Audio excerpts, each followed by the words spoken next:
So I read 5 books in March in 5 different genres, and here are my thoughts. First book I read is Where the Crawdads Sing by Delia Owens. So this book talks about a 10-year-old girl who is abandoned by her family one after the other for different reasons. She's abandoned in the family's shack in the marshes of North Carolina in the 1950s. And she continues living in this shack all by herself up until she becomes an adult. There is another story that is told in parallel in 1969 of a murder mystery. A guy is found dead after falling from a rusty fire tower in the same area, and the investigators conclude that the Marsh girl is the one that killed him. So the 2 stories are told side by side. With some chapters we follow how the Marsh girl survived all these years all by herself with minimum interaction with people, and other chapters tell the story of the investigation. For me, I found the story of the Marsh girl extremely unbelievable. I just couldn't buy it that a 10-year-old girl could live by herself all these years and decides to avoid people at all costs. It just didn't feel natural to me. And surprisingly, there were very few attempts from the townspeople to rescue her from her isolation because she's called the Marsh girl. There were some good chapters in this book, but for the most part, I felt bored and I struggled to finish it. Since the author of this book is originally a nature author,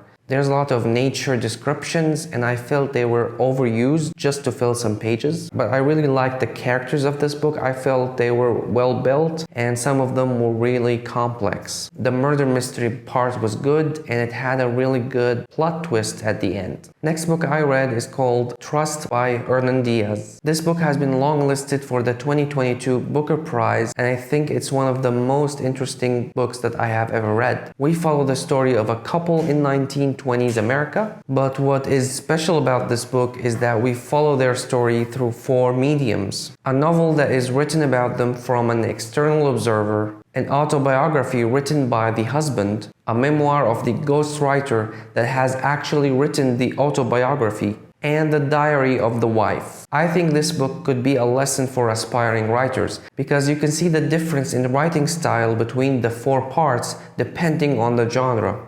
And I think the author has excelled at writing them all. Also, the language is reflective of the 1920s, so it reads like a classic. Some people thought that the book is dry and could not finish it, and I think that's why it was not shortlisted for the Booker Prize. Because the main character in the book is a financier, there's a big part of the book that is dedicated to explaining the financial transactions that the main character does and their consequences. I found them to be a little boring because I wasn't that interested. But if you put up with these parts, I think you'll enjoy the rest of the book. And you can learn a thing or two about finances in the process. Before I continue, I would like your support by hitting the like and subscribe buttons. Next book I read is The Shadow of the Gods by John Gwynne. This is the first book in a Norse-inspired fantasy series.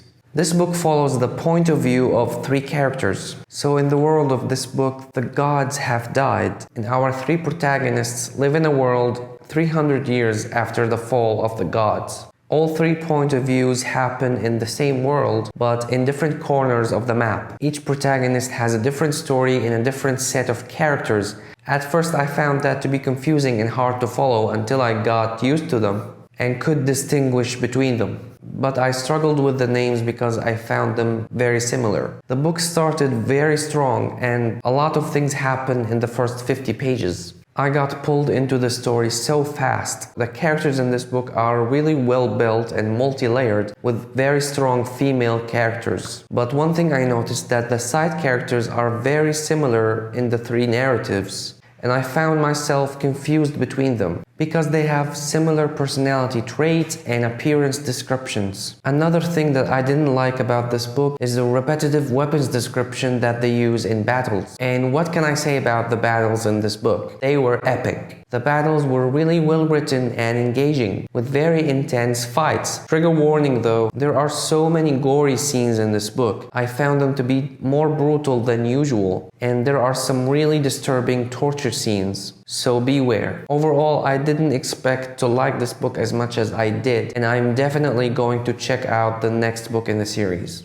Next book I read is called Contact by Carl Sagan. This book is a science fiction novel written by a famous astronomer and a Pulitzer Prize-winning author of a book called Cosmos, which was published in 1980. The book talks about a woman who works at the telescope for the search of extraterrestrial intelligence. And guess what? She detects a signal for a message from aliens. The book is a prediction that talks about the worldwide response for such a message from governments, religious leaders, and organizations around the world. What would their reaction be to the reality of the existence of aliens? The book is so smart and thought-provoking. It discusses all the possibilities and points of view for all the issues that arise, whether it's scientific, religious, or philosophical. And I think that took away from the story. The book neglected the story most of the time and focused on these discussions, which make the dialogue unrealistic and the story uninteresting. And I didn't feel that there was much at stake to move the story forwards, and the characters were really forgettable. And the book felt too dry for me, even though I really love science books. The book could have been shorter with shorter chapters. Next book I read is called My Best Friend's Exorcism by Grady Hendrix. So I wanted to read a horror story, but I wanted something other than Stephen King's books. I've heard of Grady Hendrix before, and I wanted to try one of his books. It's about two friends, Abby and Gretchen, who are friends since childhood and very loyal to each other. One day they go for a swim in the woods, and something really horrible happens, and Gretchen starts behaving differently. She becomes very moody and irritable, and she stops taking care of herself. She stops showering and she smells all the time. Her friend Abby becomes really worried about her, and she wants to know what's happening. And in her pursuit to help her friend, Abby encounters so many hardships that threaten her social life and her studying. Then enough evidence convinces Abby that Gretchen is possessed by a demon, and she goes to an exorcist to help her friend. I enjoyed the book mostly, but I felt that there was something missing. It's a thriller and a teen drama set in 1980s with a lot of 80s nostalgia that went over my head because I'm not that old. And of course the story has horror scenes. For me though, I think I wanted a deeper story with deeper backgrounds of the characters, the same as in Stephen King's books. But overall, I liked the book enough to make me want to check other books by Grady Hendrix. At the end, if you enjoyed this video, please hit the like and subscribe buttons and watch my previous videos. Thank you for watching and happy reading.